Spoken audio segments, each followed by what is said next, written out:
आज के पत्रकार वार्ता में सभी पत्रकार साथियों का मैं स्वागत करता हूं। शुरू करें। मेरे साथ बहुत ही वरिष्ठ नेता आदरणीय निरंजन पटनायक जी, आदरणीय रामचंद्र कदम जी, पंचानन जी और रामचंद्र खूटिया जी, हमारे वरिष्ठ नेतागण इसमें उपस्थित हैं। आज के पत्रकार वार्ता में यदि आप लोग आपस में चर्चा या पीछे चर्चा कर रहे हैं वो थोड़ा सा बंद कर दें।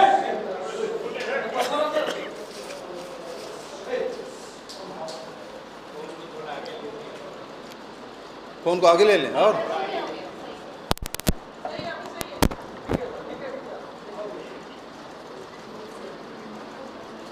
अखिल भारतीय कांग्रेस कमेटी लगातार राष्ट्रीय मुद्दों पर, किसानों के मुद्दों पर, नौजवानों, महिलाओं, मजदूरों के मुद्दे पर, अनुसूचित जाति, जनजाति, पिछड़े वर्ग के मुद्दे पर लगातार मुखर रही है और इसके लिए लगातार कार्यक्रम भी दे रही है। अभी अहमदाबाद में अखिल भारतीय कांग्रेस कमेटी का महाधिवेशन हुआ। उस महाधिवेशन में अनेक प्रस्ताव देश के हित में लिए गए जिसमें लड़ाई लड़ी जानी है। आदरणीय राहुल जी ने जाति जनगणना पर लगातार वो जोर दे रहे हैं ताकि हर वर्ग के लोगों के साथ उस वर्ग के लोगों के आर्थिक, सामाजिक और राजनीतिक स्थिति में सुधार हो। इसके लिए निरंतर आवाज़ भी उठा रहे हैं और संघर्ष भी कर रहे हैं। लेकिन जब जब कांग्रेस मुखर होके कोई मुद्दा उठाती है देश के हित में, जनता के हित में, भारतीय जनता पार्टी और उसकी सरकार कांग्रेस पर ही आक्रमण शुरू कर देती है। उन मुद्दों पे, उन सवालों पे जवाब तो देती नहीं, लेकिन ये कांग्रेस पर हमला करती है और ऐसे मुद्दे जिसमें वास्तविकता से, सच्चाई से कोई नाता नहीं, ऐसी लड़ाई वो शुरू कर देते हैं और बदनाम करने की कोशिश करते हैं। भारतीय जनता पार्टी लगातार झूठ का आधार लेके काम करती है और एक झूठ को 100 बार बोलती है और जोर से बोलती है। और इसका ताज़ा उदाहरण अभी आप देखेंगे कि नेशनल हेराल्ड के मामले में आप सबको पता है, ये वो अखबार है एसोसिएट जर्नल्स लिमिटेड AGL के माध्यम से 1937 में, जहां पंडित नेहरू ने, टंडन जी ने और रफ़ी अहमद किदवई ने इसकी शुरुआत 1937 में लखनऊ से इसकी शुरुआत की थी। और ये अंग्रेजी में, हिंदी में और उर्दू में 3 अखबार ये लोग निकालते थे, लखनऊ से, इंदौर से, पंचकुला से और मुंबई से। और आज़ादी की लड़ाई में बड़ी अहम भूमिका नेशनल हेराल्ड की रही है। आपको याद भी होगा कि 1942 में जब अंग्रेज़ों भारत छोड़ो का जो नारा दिया था और आंदोलन चला, उस समय इसे 3 साल तक के लिए प्रतिबंध कर दिया गया था। वो राष्ट्रीय आंदोलन में बड़ी महत्वपूर्ण भूमिका उसकी रही है। आप सब मीडिया से जुड़े हैं। मीडिया समूह की हालत किस प्रकार से हो गई है। बहुत सारे पुराने अखबार जो चलाए जा रहे थे वो बंद हो गए, आर्थिक रूप से उसे जूझना पड़ा। तो वही स्थिति नेशनल हेराल्ड की भी हुई और स्थिति ये बनी, उसके प्रकाशन करने में अड़चनें आई और वहाँ के जो कर्मचारी है उसके तनख्वाह है, उसके पीएफ है, बिजली की बिल है, बिल्डिंगों के, ये पटाना असंभव हो गया था। ऐसी स्थिति में इस राष्ट्रीय धरोहर को बचाए रखने के लिए कांग्रेस पार्टी ने यंग इंडिया एक संस्था बनाई और उसके माध्यम से उसे 2002 से लेके 2012 तक लगभग 100 चेक दिए और उसमें 90 करोड़ रुपए की राशि दी गई सहायता के रूप में। कोई नगद किसी को दिया नहीं गया। और जो यंग इंडिया कंपनी बनी वो उसमें कोई प्रॉफिट नहीं ले सकता, उसे कोई तनख्वाह नहीं ले सकता, उसे कोई लाभ नहीं ले सकता। और आप सबको पता है नेशनल हेराल्ड भी लखनऊ के ही जो बिल्डिंग है वो फ्री होल्ड है, बचत है, लीज पर है। लेकिन इस संस्था के जितने भी संपत्ति है उसे बेचा नहीं जा सकता।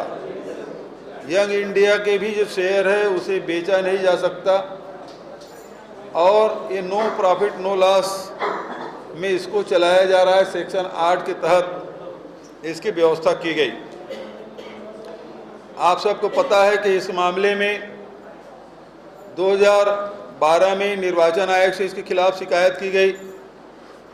निर्वाचन आयोग ने इस आवेदन को खारिज कर दिया गया। सुब्रमण्यम स्वामी ने इसे कोर्ट में ईडी के पास शिकायत की और ईडी ने 2015 में इस मामले को क्लोज कर दिया गया।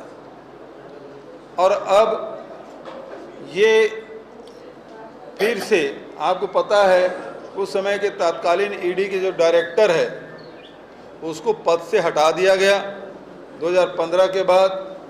और फिर से एक नया एफआईआर ईडी के द्वारा दर्ज किया गया। ये भी आप सबको मालूम है कि सोनिया जी और राहुल जी को घंटों तक के पूछताछ, कई दिनों तक के, कई घंटों तक के पूछताछ ईडी कार्यालय में एक और उनके द्वारा सहयोग भी किया गया। लेकिन जो इन्फोर्समेंट डायरेक्टर है अब election department Bharatiya Janata party के रूप में काम कर रही है। आप सबको इस बात की जानकारी है। और उन्होंने सरकार के दबाव में आकर उन्होंने एक कुर्की की यहाँ के कार्यालयों के सामने उन्होंने नोटिस चस्पा किया और साल भर के भीतर में उसे कोर्ट में चालान प्रस्तुत करना होता है। तो 365वें दिन में 10 अप्रैल को कुर्की का आदेश हुआ और 9 अप्रैल को ये सब कोर्ट में पेश किए। और आज तारीख तक के केवल हमको मीडिया के माध्यम से पता चला है, न ही सोनिया जी को, न राहुल जी को, न अन्य डायरेक्टर को इसको न नोटिस गया है, न इसकी जानकारी। भारतीय जनता पार्टी लगातार भ्रामक प्रचार कर रही है। आपको पता है कि भारतीय जनता पार्टी के जो प्रवक्ता है, नेता हैं, वो लगातार ये कहते हैं कि 5000 करोड़ की संपत्ति है। फिर कोई कहता है 2000 करोड़ की संपत्ति है। और अभी जो आईटी ने, इनकम टैक्स ने जो असेसमेंट किया वो लगभग 400 करोड़ का है। और अभी जो कोर्ट में जो ये लोग ईडी ने जो किया है वो 369 करोड़ समथिंग की। तो कहाँ 300 करोड़ और कहाँ 5000 करोड़। तो ये कितने अफवाह फैलाते हैं इस बात का भी परिचायक है। और ये संपत्ति को न बेचा जा सकता है न हस्तांतरित किया जा सकता है। ये नेशनल हेराल्ड की संपत्ति है, एजीएल की संपत्ति है और उसमें शुरू से लिखा गया है इस संपत्ति को हस्तांतरित नहीं किया जा सकता। इस मामले में भारतीय जनता पार्टी के द्वारा देश में विभिन्न प्रदेशों में अलग अलग जिलों में कांग्रेस के कार्यालय के सामने ये लोग प्रदर्शन किए। ये फिर से एक झूठ को प्रचारित करने की कोशिश कर रहे हैं। भारतीय जनता पार्टी लगातार कांग्रेस मुक्त भारत की बात करते हैं, लेकिन ये इतने मेहनत करने के बावजूद भी ईडी का दुरुपयोग, आईटी का दुरुपयोग, सीबीआई का दुरुपयोग और उसके साथ साथ इलेक्शन कमीशन का दुरुपयोग करने के बावजूद भी कांग्रेस को समाप्त नहीं किया जा सका। इससे ये परेशान है। एक नया शिकूफा फिर से ये लोग छोड़े हैं। अभी लगातार खड़गे साहब और राहुल जी संविधान बचाने की लगातार बात कर रहे हैं और इसके लिए लड़ाइयाँ भी सदन के भीतर भी और सदन के बाहर भी। और जब उन्होंने एक सवाल पूछ दिया राहुल जी ने पिछले लोकसभा में कि अडानी से आपका क्या रिश्ता है, उन्होंने कुछ फोटोग्राफ्स दिखाए कि अडानी और मोदी जी एक ही प्लेन में बैठे हुए जा रहे हैं और लगातार पूरे देश की संपत्ति, चाहे रेलवे हो, चाहे एयरपोर्ट हो, चाहे पोर्ट हो, चाहे सीमेंट प्लांट हो, चाहे खदानें हो, सबको एक व्यक्ति के हाथ में सौंपा जा रहा है। ये संपत्ति देश की है, देश की जनता की है और कांग्रेस पार्टी ने बहुत सारे सार्वजनिक उपक्रम बनाए ताकि आम जनता जो गरीबी में जी रही है उसे मौका मिले अपने जीवन स्तर और सामाजिक स्तर सुधारने के लिए। और नेहरू जी से लेके मनमोहन सिंह जी तक अनेक संस्थाएं बनाई गई जिसके माध्यम से करोड़ों करोड़ लोगों के जीवन स्तर में सुधार आया। अब वो सारे संपत्ति बेचे जा रहे हैं और एक व्यक्ति को बेचा जा रहा है, वो बेहद दुर्भाग्यजनक है। ये सरकार केवल एक व्यक्ति के लिए काम कर रही है और इसका विरोध कांग्रेस पार्टी और कांग्रेस के नेता राहुल जी लगातार कर रहे हैं। तो आपको याद होगा उस समय राहुल जी की सदस्यता समाप्त कर दी गई थी लोकसभा से और 24 घंटा के अंदर में बंगला भी खाली करा लिया गया था। तो ये दुर्भावना उनकी रही है और अभी भी लोकसभा में उन्हें एलओपी है लेकिन बोलने नहीं दिया जाता। और जिस प्रकार से सुप्रीम कोर्ट को भी ये लोग लगातार, आपको याद होगा पिछले इलेक्शन में अब की बार 400 पार का नारा लगाए थे और 400 क्यों चाहिए, तो उन्होंने कहा था संविधान बदलेंगे। संविधान हमको बदलना है। जो संविधान हम सबकी रक्षा करती है वही संविधान खतरे में है। ये लड़ाइयाँ लड़ी जा रही है और अभी ताज़ा उदाहरण आपने देखा होगा कि सुप्रीम कोर्ट ने एक आदेश दिया कि ये राज्यपाल, तमिलनाडु के मामले में राज्यपाल या राष्ट्रपति असीमित समय तक के लिए बिल को नहीं रोक सकते। इस आदेश का दूसरा पहलू ये है, इसका अर्थ ये भी है कि जो चुने हुए जनप्रतिनिधि से जो विधानसभा बनता है या लोकसभा बनता है और जनप्रतिनिधि जो कानून बनाते हैं लोगों के हित में, एक मनोनीत व्यक्ति राज्यपाल उसे असीमित समय तक के नहीं रोक सकते। तो न्यायपालिका ने तो विधानसभा की शक्ति को बरकरार रखने और उसे ऊंचाई तक ले जाने का काम किया। तो सुप्रीम कोर्ट को तो धन्यवाद देना चाहिए, लेकिन उपराष्ट्रपति जी कहते हैं ये तो लोकसभा से भी ऊपर हो गया, इस प्रकार की टिप्पणी। और उसी प्रकार से निशिकांत दुबे ने अभी जिस प्रकार से चीफ जस्टिस ऑफ इंडिया के खिलाफ जो टिप्पणी की है कि जो गृह युद्ध हो रहा है उसके लिए जिम्मेदार चीफ जस्टिस ऑफ इंडिया है। पहली बात है, गृह युद्ध हो कहाँ रहा है? कहीं दंगे हो रहे हैं, उसके लिए जिम्मेदार सीजीआई कैसे हो सकता है? तो जो विधि सम्मत है, संविधान में जो व्यवस्था है उसके विपरीत जाके कोई फैसला करे तो उसे समीक्षा करने का अधिकार सर्वोच्च न्यायालय को है। और उसके तहत उन्होंने टिप्पणी की, उससे भारतीय जनता पार्टी बखला गए हैं। इससे स्पष्ट है वो संविधान को नहीं मानते, संविधान बदल देना चाहते हैं। और यही लड़ाई कांग्रेस की है, कांग्रेस के नेता खड़गे जी और राहुल जी और सोनिया जी की है और ये लड़ाई हम निरंतर लड़ते रहेंगे। अभी लगातार राहुल जी पे, सोनिया जी पे, प्रियंका जी के परिवार वालों पर यह आक्रमण कर रहे हैं। इससे और प्रदेश के नेताओं पर भी लगातार इस प्रकार से छापे डाल रहे हैं। जो डर जाते हैं, जो वॉशिंग मशीन में धुल जाते हैं, वो कोई मुख्यमंत्री बन जाता है, कोई केंद्रीय मंत्री बन जाते हैं, कोई उप मुख्यमंत्री बन जाते हैं, लेकिन जो डरते नहीं, घबराते नहीं, जनता की लड़ाई लड़ते हैं, उसको ईडी या सेंट्रल एजेंसी के द्वारा प्रताड़ित और तंग करने की कोशिश की जा रही है।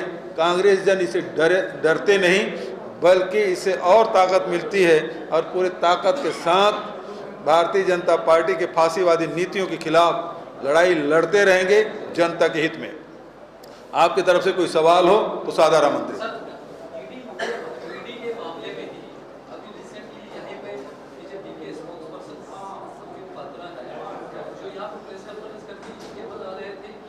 जैसे पहले डकैत होते थे जो घोड़ा में आते थे बंदूक लेके, ये सोनिया गांधी, राहुल गांधी उसी टाइप से डकैत थे, सीधे तौर पे अटैक करते हुए कहा था। क्या कहा संबित पात्रा जी ने? जैसे पहले गांव वगैरह में डकैत आते थे घोड़े में बैठ के बंदूक लेके, तो उसी टाइप से सोनिया गांधी और राहुल गांधी डकैत थे, बस बंदूक हाथ में नहीं था। आखिर ये 5,000 करोड़ का यहाँ पे लुटा है 63,000 की। तो आपकी तरफ से, आपकी पार्टी की तरफ से, अब ऐसा है, संबित पात्रा तो भारतीय जनता पार्टी के घोषित गुंडे हैं, वो कुछ भी बोल सकते हैं। और अभी मैंने कहा ना 5,000 करोड़ की संपत्ति, फिर कोई 2,000 करोड़ की संपत्ति, और आदेश क्या हुआ है, ये जो चस्पा किया है उसमें मात्र 350 या 350 करोड़ का है। तो झूठ बोलने की ट्रेनिंग मिली हुई इनको, और हमेशा ये झूठ बोलते हैं। तो ये लगातार झूठ बोलने का काम और अपने मित्रों का ऋण माफ करने का, 16 लाख करोड़ से अधिक के अपने मित्रों की ऋण माफी किए हैं, उसके बारे में नहीं बोलेंगे। और ईडी की जहां तक के बात है, ईडी के कन्विक्शन रेट कितना है? 1% भी नहीं। देश में 5,000 से अधिक ये लोग केस किए हैं, और 2014 से लेकर 2025 तक के, और कितना किए हैं? 23 ये प्रमाणित कर पाए। 1% से कम इनका रेट है। सर, और एक चीज उन्होंने बोला है कि नेशनल हेराल्ड जो पेरेंट कंपनी थी एजेएल, जब वो शेयर ट्रांसफर हुआ यंग इंडिया में, जब टेकओवर हुआ, उस टेकओवर कंपनी में यंग इंडिया में सोनिया और राहुल का 75% स्टेक है, और तीनों कंपनी नेशनल हेराल्ड और एजेएल और यंग इंडिया, तीनों में मोतीलाल वोरा का एक कॉन्फ्लिक्ट ऑफ इंटरेस्ट है। तीनों में कहीं पे वो डायरेक्टर है, कहीं पे एम्प्लॉई है। इसके बारे में आप क्या क्लैरिटी देंगे? ये कॉन्फ्लिक्ट ऑफ इंटरेस्ट नहीं है? सबसे पहली बात है, कोई भी कंपनी घाटा में जाता है तो इक्विटी की जाती है, और उसमें भी यही किया गया। ये कानून के तहत विधि सम्मत है। जितने घाटे में चल रहे हैं, अभी आपको उदाहरण देना चाहूँगा कि रुचि सोया कर्ज में डूबा हुआ था, है ना, और उसे बाबा रामदेव ने, पतंजलि ने उसे खरीद लिया। कितने आपको उदाहरण देंगे? हमारे यहाँ अभी मोदी सरकार ने वोडाफोन को 36,000 करोड़ रुपया माफ़ कर दिया, यहाँ तक कि उसका स्वामित्व भी उसका हाथ में ले लिया। उसके बारे में क्या बोलेंगे? सरकार जो घाटे में रहती है, बहुत सारे एयरपोर्ट है, बहुत सारे पोर्ट है। हमारे यहाँ बालको था, उसको बेचे कि नहीं बेचे? सरकार की थी ना, हजारों करोड़ के था, उसको कितने में बेच दिए? 500 करोड़ में बेच दिए। उसका स्वामित्व भी बदल गया। लेकिन यहाँ ना स्वामित्व बदल सकता, नेशनल हेराल्ड की संपत्ति नेशनल हेराल्ड की रहेगी। उस न जमीन को बेच सकते, न बिल्डिंग को बेच सकते, न उसमें सोनिया जी, राहुल जी एक पैसा नहीं ले सकते। एक पैसा, रुपये की बात तो छोड़ दीजिए। यंग इंडिया में उनका स्टेक है ना? हाँ, तो उसी करता रहे। उसमें भी, यंग इंडिया में भी आप एक पैसा तनख्वाह नहीं ले सकते, उसको खर्च नहीं कर सकते। ये इसलिए बनाया गया ताकि एजीएल को मदद की जा सके, इसके लिए। और कांग्रेस पार्टी के पैसा है, और कांग्रेस पार्टी की देश की धरोहर, उसे बचाने के लिए यदि कांग्रेस पार्टी ने कर दिया है, तो इनके पेट में दर्द क्यों हो रहा भाई? ये तो हजारों करोड़ के कार्यालय बनाए हैं पूरे देश भर में। अभी तो आरएसएस का बड़ा कार्यालय हजारों सैकड़ों करोड़ का बना दिल्ली में। पैसा कहाँ से आएगा इनके पास? इसमें ईडी क्यों जांच नहीं करती? जांच करे ईडी। यहाँ भी हर जिले में बना है, उसका करोड़ों रुपए का एक बिल्डिंग बना है, उसकी जांच नहीं होती। लेकिन एक संस्था जो देश की आज़ादी में जिसकी भूमिका रही, और पैसा किसको दिया गया? पैसा दिया गया कर्मचारियों को, पत्रकारों को और बिजली बिल के, इसी के भुगतान के लिए किया गया और सारी चीज चेक में हुए। तो पैसे का लेन देन हुआ नहीं है तो इन्फोर्समेंट डायरेक्टर का काम क्या है? मनी लॉन्ड्रिंग हुई नहीं। और 2015 में ईडी ने पहले केस बंद कर दिया था इसी सरकार में, और इलेक्शन कमीशन ने भी इसको खारिज कर दिया था। फिर से खोलने की क्या जरूरत पड़ी? और अभी तक के किसी को नोटिस नहीं मिला है। कांग्रेस के कार्यालय में भारतीय जनता पार्टी के लोग झंडा लेकर जरूर पहुंच गए। क्या जरूरत पड़ा? आप भी बताइए ना, क्यों कर रहे हैं फिर से? ये इसलिए, देखिए, कांग्रेस पार्टी हमेशा आम जनता के हक की लड़ाई लड़ती है। इनके पास कोई जवाब नहीं है। इनके पास नोटबंदी कोई जवाब है, जीएसटी कोई जवाब है, अभी मनरेगा बंद कर दिया उसका कोई जवाब है इनके पास? कहीं कोई काम चल रहा है मनरेगा का पूरे देश भर में? वो बंद है। महंगाई बढ़ी हुई है, भर्तियां बंद है, इसका इसके पास कोई जवाब है? देश की संपत्ति बेचे जा रहे हैं, उसका कोई जवाब है? विदेश में प्रधानमंत्री का अपमान हो जाता है। पहले तो गले मिलते थे माय डियर फ्रेंड ट्रम्प, इस समय तो गले भी नहीं मिले उससे लेने भी कोई नहीं आया। तो ये सारे मुद्दे हैं जिस पे ध्यान हटाने के लिए वो इस प्रकार से कार्रवाई कर रहा है। चलिए हाँ जी, दूसरे एक प्रसंग पे जाएंगे सर, पूछ सकता हूँ? हाँ बोलिए। सर, महानदी का अभी दम घुट रहा है, सांस लेने में दिक्कत आ रहा है, रो रहा है अभी। हाँ जी, हाँ जी, तो क्या कहेंगे सर? बिल्कुल सही बात है। डबल इंजन की सरकार है। Triple engine sir? हाँ, ट्रिपल इंजन की सरकार है। दिल्ली भी उनकी सरकार है, छत्तीसगढ़ में उसकी सरकार है, और उड़ीसा में भी सरकार है। तुरंत समाधान हो जाना क्यों नहीं? तुरंत समाधान होना चाहिए। मैं तो विधानसभा में बोला, अभी बजट सत्र में इसी मामले में बोला कि भैया तीनों जगह उसकी सरकार है, अब को कोर्ट में बैठ के कोई सुलझा नहीं लेते। और कोई सवाल?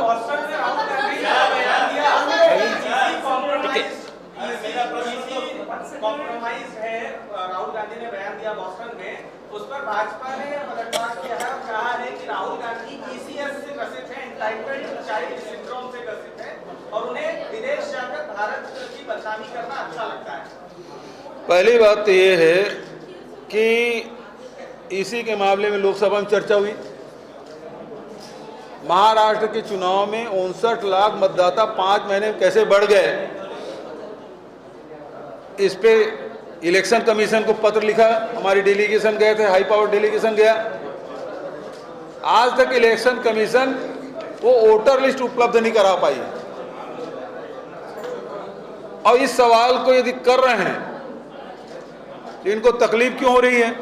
और दूसरी बात, अमेरिका के बड़े ये लोग पक्षधर हैं, वहाँ के जो अधिकारी है तुलसी गबार्ड, जहाँ यहाँ डोभाल है वहाँ तुलसी जी हैं, उन्होंने कहा कि ईवीएम हैक किया जा सकता है, वोटिंग के समय वोट पैटर्न बदला जा सकता है, और स्ट्रांग रूम में रखने के बाद भी, वोट डालने के बाद भी अंकों में फेरबदल किया जा सकता है। इतना बड़ा आरोप लगा है, न इलेक्शन कमीशन जवाब दी, न भारत सरकार जवाब दी क्या?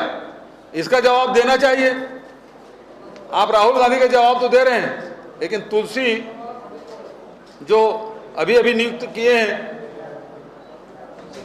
ट्रंप जी ने, उन्होंने सीधा सीधा आरोप लगाया, उसके बारे में मौन क्यों है? ठीक, थैंक यू। सर क्या हुआ? मेरे प्रश्न का उत्तर नहीं मिला सर। हाँ तो वो करे ना।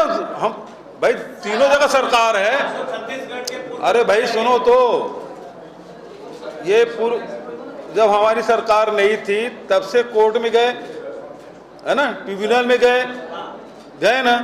अब तीनों जगह उनकी सरकार है।